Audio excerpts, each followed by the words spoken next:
வணக்கம் ரிஷபராசி ராயர்களே.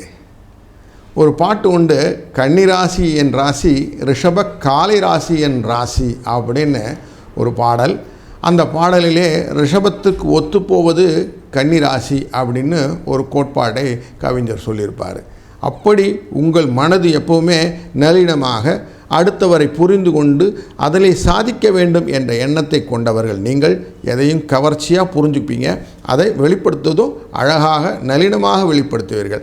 அதனால தான் உங்கள்கிட்ட ஒரு ஈர்ப்பு சக்தி இருக்குது, அதுவும் ஸ்திரமான சக்தி.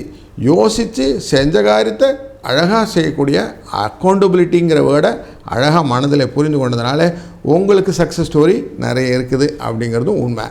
ஆனாலும் நிறைய மனசுக்குள்ளார அந்த எண்ணங்கள் நான் அப்படிங்கிற ஒன்று எண்ணம் வருதுங்களே, அதை மட்டும் கொஞ்சம் கண்ட்ரோல் பண்ணிக்கணும். ஏன்னா உங்கள் ராசிக்குள்ளார கார்த்திகை நட்சத்திரத்தின் 2ஆம் 3ஆம் பாதம் 4ஆம் பாதம்லாம் இருக்குது.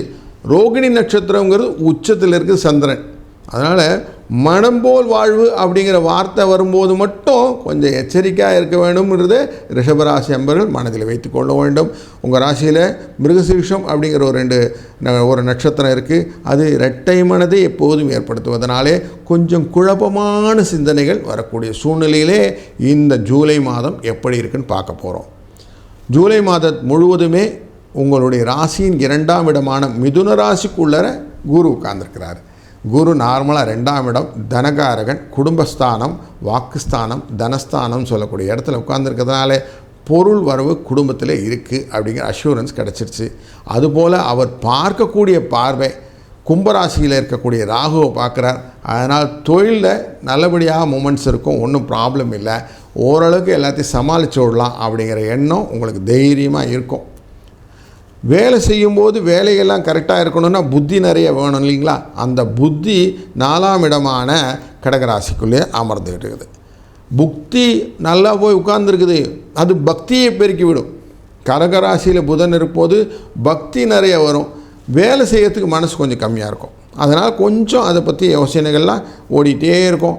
3ஆம் இடத்துல நார்மலாக புத்தி குறைந்து இருக்கக்கூடிய புதன் அப்படிங்கிறதுனால நம்ம மனசில் யோசித்து ஒரு காரியத்தை எடுத்து வைக்கணும். ஏன்னா முயற்சி ஸ்தானம் வெற்றியை கொடுக்கக்கூடியது. நம்ம என்ன செய்கிறோமோ அதை கையில் அகப்படுத்தி கொள்வது அப்படின்னு சொல்லுவோம்.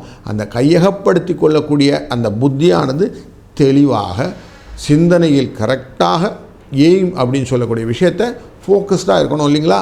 அதனால் புத்தியை கொஞ்சம் சரி பண்ணணும். கத்தியை தீட்டாதே உன் புத்தியை தீட்டுன்னு ஒரு வரி இருக்கு இல்லையா?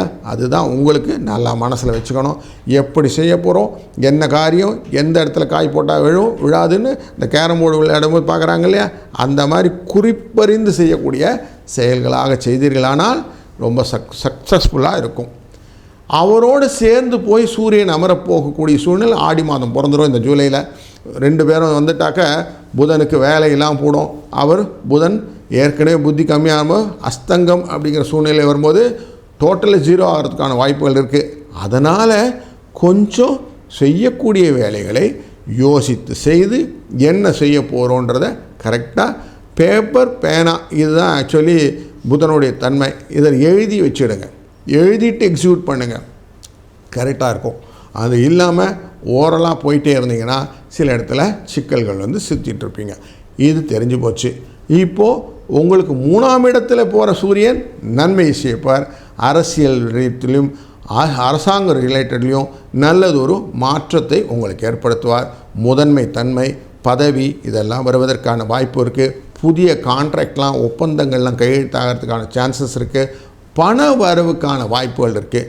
அதே மாதிரி குழந்தைகள் கல்வி ரிலேட்டடான நீங்கள் போய் பிஎஸ்சி பேங்க்ஸ்லாம் நீங்கள் போய் கடன்லாம் வாங்கிறதுக்கான சூழ்நிலையும் அவர்களுடைய வாழ்க்கை தரத்தை மேம்படுத்துவதற்கான எண்ணங்கள் ஈடேறுவதற்கான வாய்ப்புகள் எளிதாக அமையக்கூடிய சூழ்நிலையும் இருக்குது. குழந்தைகளை பற்றின அதிக அஃபெக்ஷன் உண்டு. அந்த அஃபெக்ஷனெல்லாம் உங்களுக்கு நல்லபடியாக எக்ஸிக்யூட் ஆகணும் இல்லையா? அதுக்கு நல்ல நேரம் ஒன்றுனா இந்த ஜூலையில் நல்லா இருக்குதுன்னு சொல்லிடலாம். செவ்வாய் உங்களுடைய ராசியின் 12ஆம் இடத்துக்காரர். அவர் உட்கார்ந்துருக்க சிம்மராசிக்குள்ளே உட்கார்ந்துருக்கிறார்.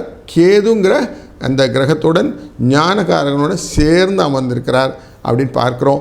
4ஆம் இடம் அப்படிங்கிறதும் மாத்ருஸ்தானம் அப்படிங்கிறதுலையும் செவ்வாய் அமர்வது எப்போவுமே அம்மா ரிலேட்டடாக அந்த மாமன் முறையெல்லாம் சொல்கிறோம் இல்லையா? அது ரிலேட்டடாக கொஞ்சம் சண்டைகள் எல்லாம் சொத்து ரிலேட்டடாக வருவதற்கான வாய்ப்புகள் எல்லாம் உண்டாகும். அது வரும்போது கொஞ்சம் எச்சரிக்கையாக கரெக்டாக ஹேண்டில் பண்ணணும். இல்லைன்னா புக்தி பக்தியை புகழ்த்தி விடும் அப்படின்னு சொல்லுவோம். நிறைய விஷயத்தில் திருப்பி நீ போய் பார்த்துட்டு வாப்பா, சரியாக பேசினியாப்பா அப்படின்னு சொல்ல வச்சுருவோம்.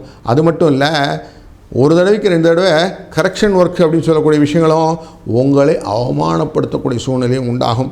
அதனால் இந்த விஷயத்தில் கொஞ்சம் கேர்ஃபுல்லாக இருக்கணும்னு மைண்டில் வச்சுக்கோங்க. உங்களுக்கு கடன் விஷயங்கள் எல்லாம் அப்படி ஈஸியாக வந்துட்டு போயிடும், ஒன்றும் ப்ராப்ளம் இல்லை அப்படிங்கிறதும். 6ஆம் இடத்துக்கான சுக்கிர பகவான் உங்களுடைய 12ஆம் இடத்தில் இருக்கிறதுனால வெளிநாட்டு வர்த்தக தொடர்புகள் உங்களுக்கு லாபத்தை கொடுப்பதாக அமைகிறது. அதுபோல் குருவின் அருளாலே தொழிலிலே புதிய முன்னேற்றங்கள் வருவதற்கும், ஏற்கனவே நமக்கு சனி பகவான் 11 லாபஸ்தானத்தில் இருந்தால் பண வரவு, உழைத்தால் ஊதியம் அப்படிங்கிறது நல்லா ஸ்ட்ராங்காக புரிஞ்சுக்கோங்க. நீங்கள் ஏற்கனவே எவ்வளோ வேலை கொடுத்தாலும் நான் வேலை செய்வேன் அப்படின்னு வேலை செஞ்சிட்ருக்கிறீங்க. வேலைக்கேற்ற பலனும் சம்பள உயர்வும் பதவி உயர்வும் கிடைப்பதற்கான மாதமாக இந்த மாதம் காட்டுகிறது. அதனால் கரெக்டாக ரிவ்யூலெல்லாம் உங்களுடைய ரேட்டிங் நல்லா இருக்க போகுது. அதனால் சக்ஸஸ் ஸ்டோரி இருக்குமா? 100% உங்களுக்கு நல்ல மூமெண்ட்டெல்லாம் காட்டுறதுனால மனதில் சந்தோஷம் நிறைய இருக்கும்.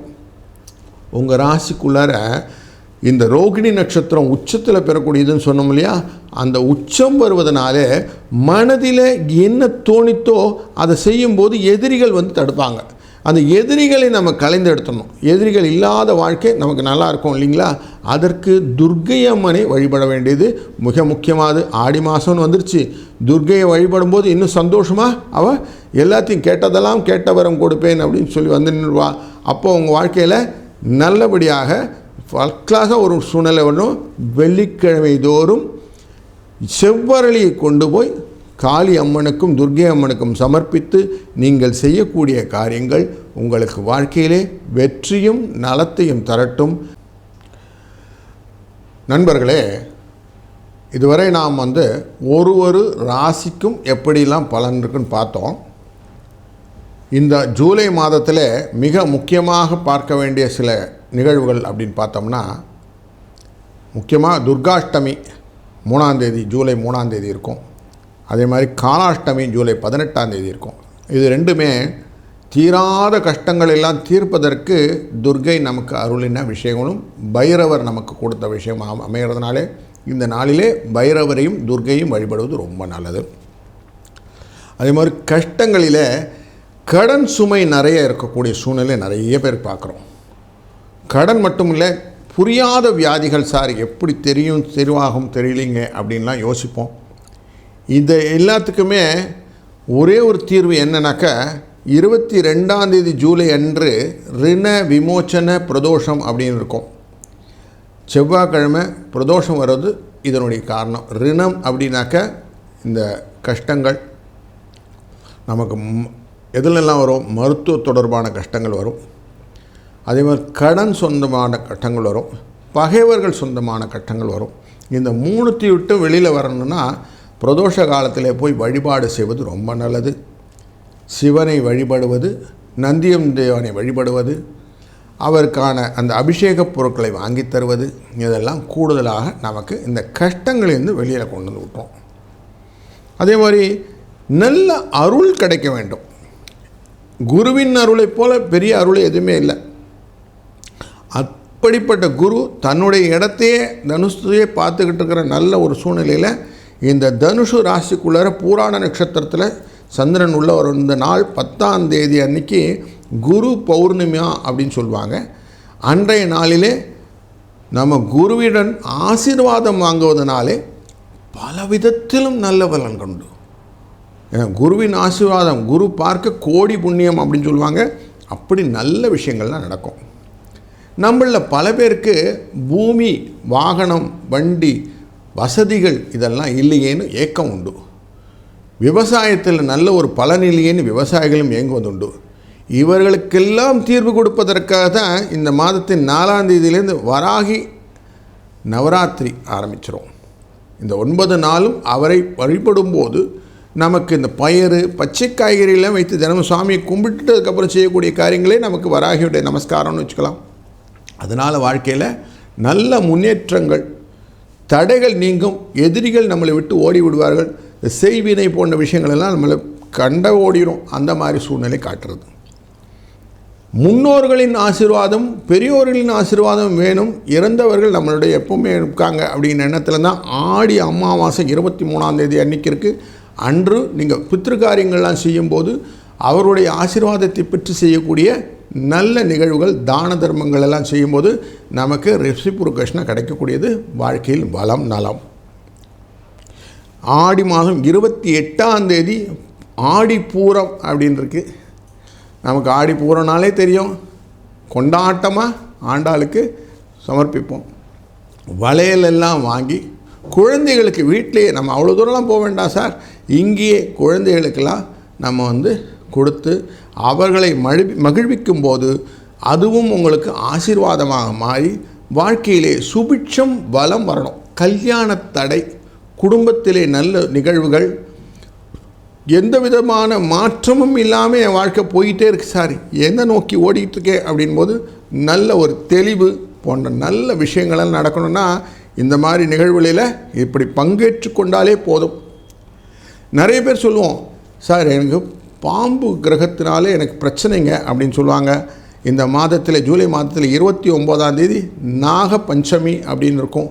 அன்றைய நாளிலே நாக வழிபாடு செய்வதனாலே இந்த ராகு கேதுவின் தோஷங்களும் நீங்கி நல்ல சுபிட்சத்துடன் வாழ்க்கையிலே வளமும் நலமும் கிடைக்கக்கூடிய ஜூலை மாதம் உங்களுக்கு கிடைத்திருக்கிறது. அருமருந்தாக பயன்படுத்துவோம். வாழ்க வளத்துடன்.